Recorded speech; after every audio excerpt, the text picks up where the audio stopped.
ایک چھوٹا سا میڈک پانی سے اوپر آیا، بچھو اس کی پیٹھ پر بیٹھ گیا اور میڈک اس کو پانی میں لے کر تیرنے لگا اور اس پار لے جا کر چھوڑ دیا۔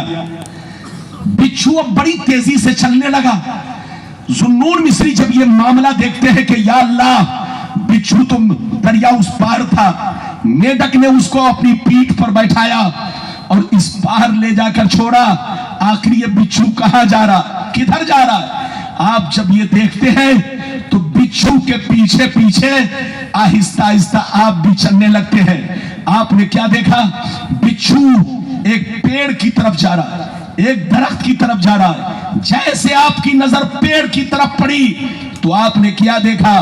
ایک نوجوان لڑکا زمین پر بے ہوش چیت پڑا ہوا ہے، چیت پڑا ہوا ہے اور اس کے سینے پر سانپ بیٹھا ہے۔ سانپ اسے ڈسنے والا تھا کہ یہ بچھو پیچھے سے گیا، سانپ کو ایسا ڈنک مارا کہ 1 منٹ میں سانپ مر گیا۔ بچھو وہاں سے لوٹا، دریا کے کنارے پہنچا، پھر میڈک کی پیٹھ پر بیٹھا اور میڈک نے اس پار لے جا کر اس کو چھوڑ دیا۔ حضرت سیدنا ذوالنون مصری جب یہ منظر دیکھتے ہیں تو اللہ سے کہتے ہیں، یا اللہ، لگتا ہے یہ تیرا نیک بندہ ہے، لگتا ہے یہ تیرا دوست ہے، لگتا ہے یہ تیرا محبوب ہے۔ یہ اللہ، سانپ اسے ڈسنے والا تھا لیکن تو نے بچھو کو بھیج کر کے سانپ کو مروا دیا اور اس جوان بچے کی جان بچا لی۔ لگتا ہے یہ تیرا چہیتا بندہ ہے۔ آپ آہستہ آہستہ اس جوان کے قریب پہنچے، جیسے پہنچے تو اس کے منہ سے شراب کی بدبو آنے لگی۔ جیسے ذوالنون مصری کو شراب کی بدبو ملی، سجدے میں گر گئے، کہا اے اللہ، یہ تو شرابی ہے، یہ تو نافرمان ہے، اس کو مر جانا چاہیے، سانپ کو ڈس لینا چاہیے، لیکن اے اللہ، یہ بات سمجھ میں نہیں آ رہی ہے کہ تو نے سانپ کو مروا دیا اور سانپ سے اس کی جان بچا لی۔ اے اللہ، یہ تیرا راز سمجھ میں نہیں آ رہا، آخر معاملہ کیا ہے؟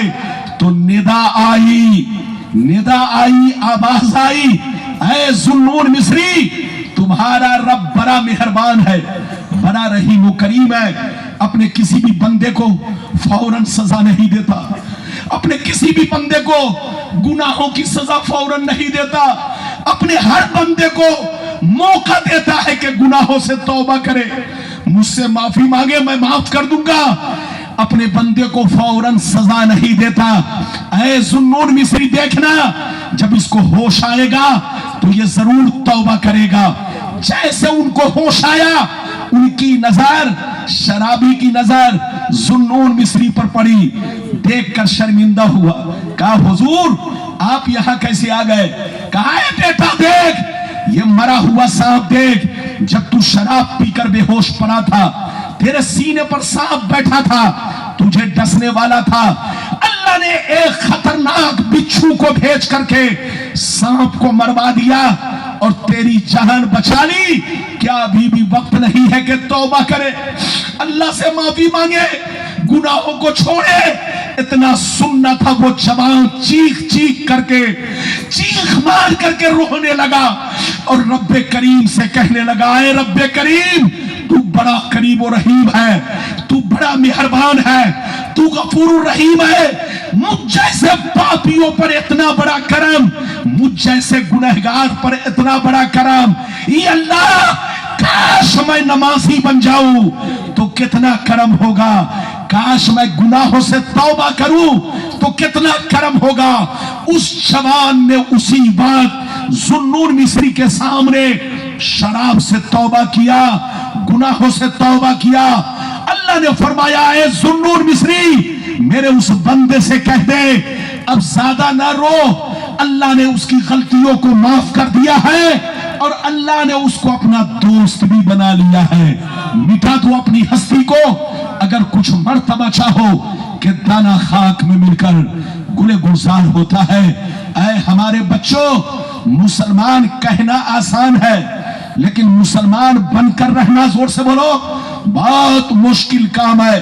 آج کل لوگ سمجھتے مسلمان وہ ہے جس کا نام عبداللہ ہے، جس کا نام عبدالستار ہے، جس کا نام محمد ہے، چاہے وہ چوری کرے، چاہے وہ ڈکیتی کرے، چاہے وہ گنڈا گردی کرے، چاہے وہ 420 کرے، چاہے ایک وقت کی نماز نہ پڑھے، اگر نام عبداللہ ہے تو وہ پکا مسلمان ہے، نام محمد ہے تو پکا مسلمان ہے۔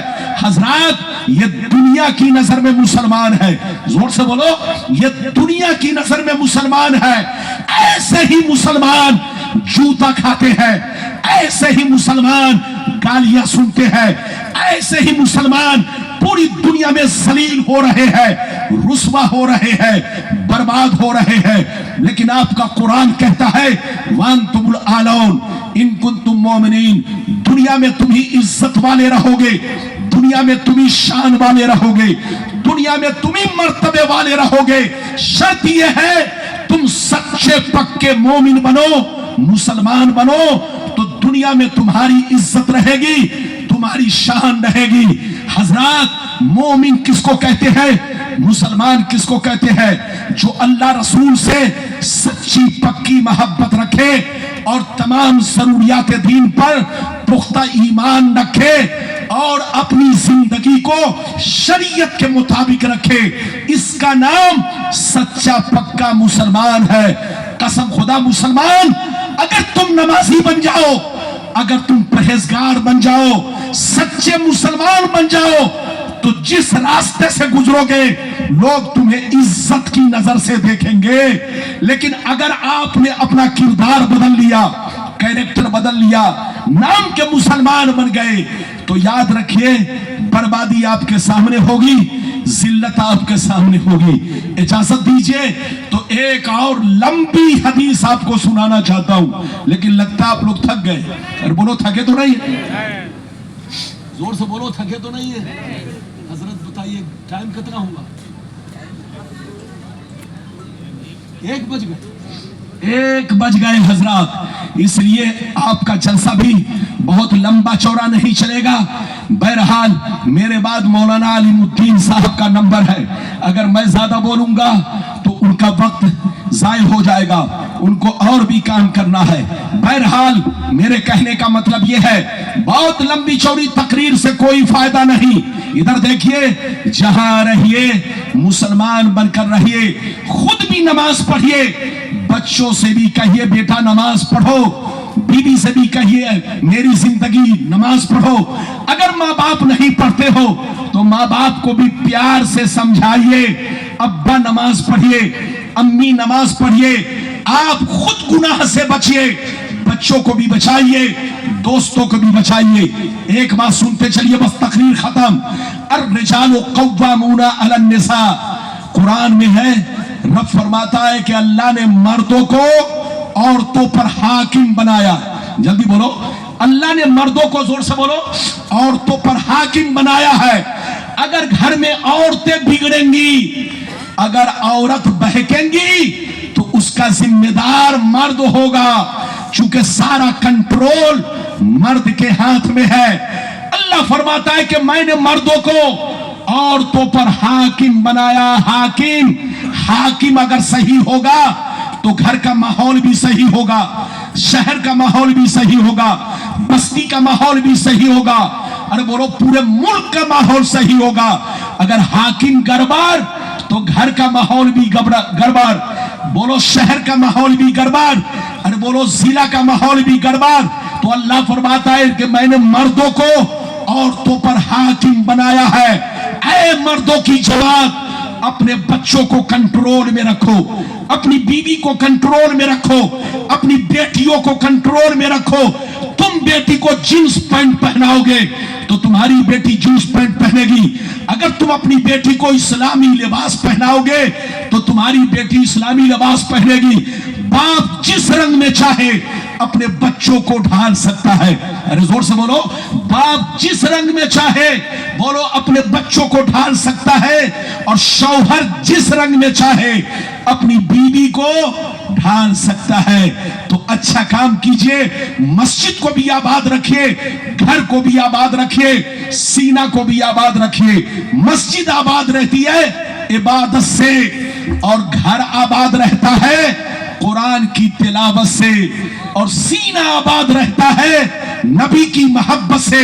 جہاں رہیے اپنے ماں باپ سے زیادہ، بیوی بچوں سے زیادہ اللہ رسول سے محبت کرتے رہیے، اور جہاں رہیے ادھر دیکھو نماز کی پابندی کرتے رہیے، اور جہاں رہیے صبح اٹھ کر یا رات کے وقت کم سے کم آدھا پارہ ہی صحیح، ایک پاؤ ہی صحیح قرآن کی ضرور تلاوت کر لیا کیجئے۔ قسم خدا 24 گھنٹہ آپ کے بچے رحمت کے سائے میں رہیں گے، فرشتے آپ کے گھروں کا طواف کریں گے۔ شرط یہ ہے کہ مسجد کو بھی آباد رکھیے، گھر کو بھی آباد رکھیے، سینہ کو بھی آباد رکھیے۔ مسجد آباد ہوتی ہے عبادت سے، گھر آباد رہتا ہے قرآن کی تلاوت سے، اور سینہ آباد رہتا ہے نبی کی محبت سے۔ اگر مومن کے اندر تینوں دولتیں ہیں تو وہ مومن کامیاب ہے، سچا پکا مسلمان ہے۔ اللہ آپ کو سلامت رکھے، آباد رکھے، جلسے کو قبول فرمائے۔